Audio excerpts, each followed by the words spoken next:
Ali so tudi vas učili stiskanja popka navznoter? Torej, da vlečete popek navznoter in da naj bi to rešilo vaše težave v hrbtenici.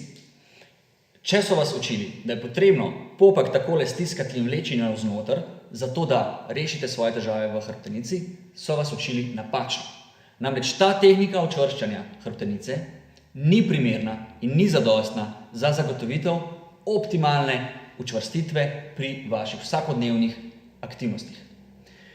Namreč, kadar stisnete popek navznoter, povzročite izolacijo zgolj nekaterih mišic v vašem trupu in ne izkoristite optimalne mišične kontrakcije, ki bi obvarovala vašo hrbtenico pred morebitnimi težavami.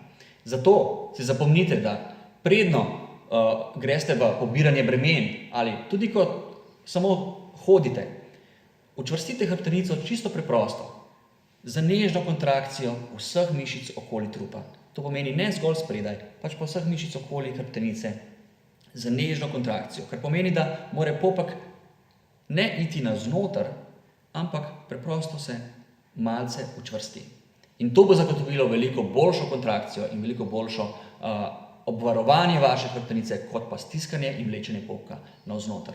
Zato vam resno svetujem, ne vleči popka navznoter, preprosto nežno učvrstite svoj trup in veliko vaših aktivnosti bo mnogo lažjih.